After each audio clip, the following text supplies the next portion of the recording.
Hey everyone, with 2023 coming to an end, a lot of folks, including myself, like to take some time to start game planning for next year, business planning for next year. And I actually had a call with our company today, and I was explaining that myself, at the end of every year, I take 2 to 3 days, I put myself in a room, I actually go to the library, and I have white sheets of paper and I start brain dumping. And when I start brain dumping, I start then segmenting these thoughts of what is important to me and what we're working on to gather my thoughts and organize them to where I start putting my 2024 roadmap together.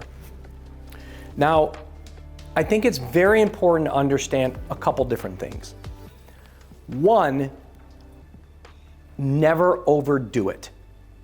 And what I mean by that is, if you start thinking about 40 things that you want to do in 2024, you're never going to accomplish your goal. We need to start understanding that even if you tackle 2 to 3 projects a quarter and knock out 8 to 12 projects that get your business better, that is a massive win. Because most people work busy into the day and don't work on their projects. They find excuses. Oh, I was doing this, I was doing that. Projects are the busy work. And if you accomplish 8 to 12 projects a year, you are way ahead of the curve. So start simplifying what your goals will be in 2024. The second thing is, don't look at the full year of what you're going to accomplish. Things change throughout the year. Think about what's important for you to accomplish in 2024, but start dividing up the year by quarters. So let's say, for example, I'm looking at 10 things that I want to get done that are going to require time and are considered a project. Let's say there's 10 of them. I'm going to look at those 10 things and say, what is the closest low-hanging fruit right now for Q1 that I want to get done and out the door so I can start working on these? That becomes your first project for quarter one. But don't think about the year as the year in itself, because things are going to shift. Everything changes throughout the year. And if we start looking at quarters instead of an annual thing that we're going to get done, it allows us to pivot when we need to pivot.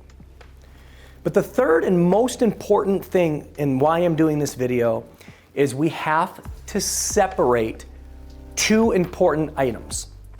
There are projects and there are tasks, and they are completely different things. So when you go to goal plan for 2024 this month, I want you to start separating a project versus a task, and I'm gonna explain the difference. Okay, so forgive my handwriting. I should have been a doctor, not an agent, but here's the difference. You got tasks and you have projects. Tasks are things that can be reorganized daily by priority. Your calendar, as an example, are tasks that you have to do throughout that day or upcoming for the week. But tasks can be shuffled. Tasks are things that you have to do throughout, like for example, I got a showing today, I gotta call my hot code clients, I have an inspection on 75th Street at 2 p.m. and I'm closing on Main Street at 4 p.m. Okay, great. These are my daily tasks that I gotta do. These are when you make an appointment with somebody. Like, things can shuffle when you talk about tasks. This is the day to day. These, they don't change and they don't shuffle. These are projects. These are the things that you're working on that take time. Projects are done over a certain period of time depending on the project itself. For example, past client marketing campaign, marketing plan for farming in Paradise Valley, client appreciation event schedule.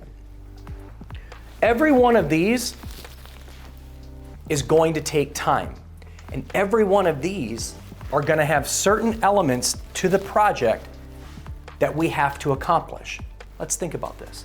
Past client marketing campaign. Okay, my goal with this past client marketing campaign is to re-engage my past clients through a series of marketing efforts so I can try to generate more referrals from my past clients.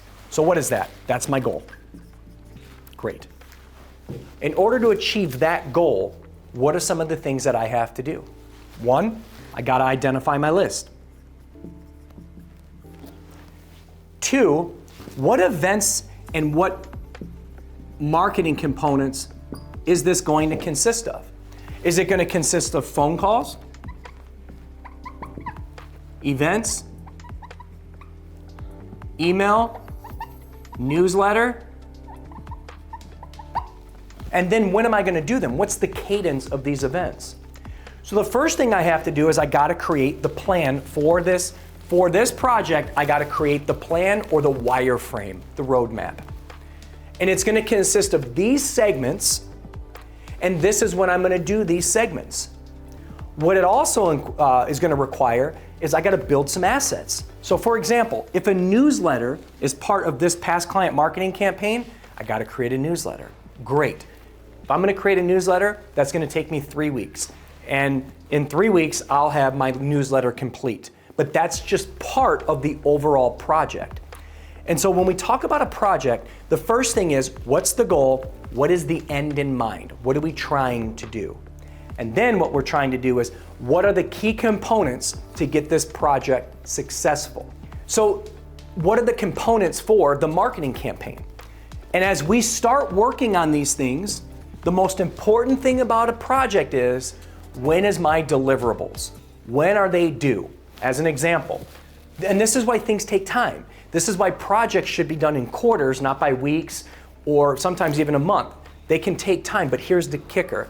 When the project is done and you put it on autopilot, it should just work. So for this past client campaign, it's going to take me 6 weeks. Okay, so in 6 weeks, I want the full past client marketing campaign complete, which means I got to do my newsletter, create my emails, craft my text messages, figure out when I'm going to make my phone calls. I may do that on their birthday and their home closing anniversary. I got to piece together what I'm going to do to create more engagement with my past clients. Then I need to figure out when I'm going to deploy those things to my past clients. And once we build the assets, we can now start piecing together when they're going to get deployed. Here's the kicker. Once you have that schedule of deployment, which will be on a calendar, you never have to think about it again because it's on your calendar. You've built the project. It's done. Now all you got to do is click the button or pick up the phone. But you're following your own guideline for this project because you created the assets, you know when you're going to send the assets, and you now have put them on a calendar to when those assets get deployed. As an example, if I'm going to have an event for my past clients, that's great. But there's more than just creating an event. You got to have marketing flyers. So I got to build that, or I have a title company help me, or a lender, whatever. But I got to create awareness to the event. I got to market the event and what's going to be at the event. But the beauty part is, once you build the event, that checklist is now done. And now you have a checklist for your events that you do. But that's why this project could take 6 to 8 weeks, because I got to build all this stuff. But once I build it, now it can go on autopilot. Here's the problem. This is the busy work. This is the no fun work. This is the work that people don't do because they say, I was busy today. Well, I woke up and I went to the office, checked my emails, made a couple calls, I had a few showings today. It was a great day. That's not a full day of work. If you wake up in the morning and you look at your calendar and you have 2 showings and maybe an inspection, that is not a full day of work. But most people consider it a full day of work because they're not working on any projects, and these projects are what build and catapult you to the next level of your career. Those that are disciplined enough to do the busy work. But here's the beauty part about all of it. You have to think with the end in mind of the gratitude and the satisfaction that you get from building it. You gotta mentally put yourself, you know what? It sucks to start anything. That's the hard part. Starting something is the hard part.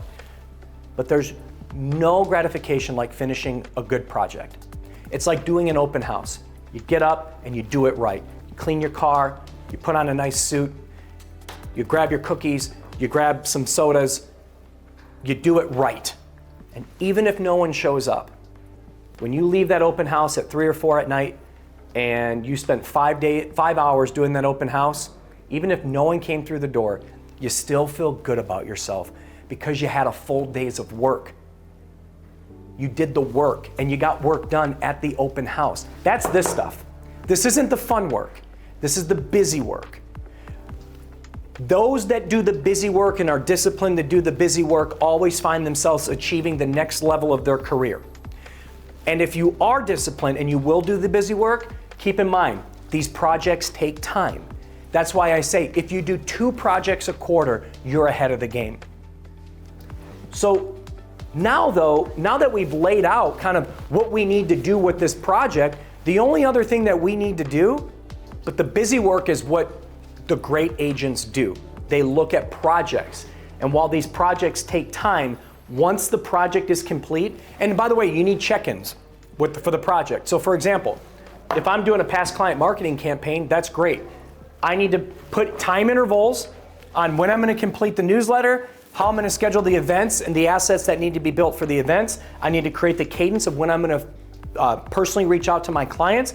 I need to craft my email templates, my text templates. If I'm going to send a market analysis report every month, I need to make sure that that gets deployed and when. So we build the assets, then we build the time frame of when we're going to deploy the assets, and all we do is follow the schedule. And if you do that, and you create 5, 6, 7 projects that you complete on a calendar basis, you would be shocked at how much more efficient your business becomes. But most don't do it. They wake up and they say, I don't got that busy of a day today. Or they wake up and say, oh, I got a showing, I got to make a call here, got to go to an inspection and close on a house. That's a complete day.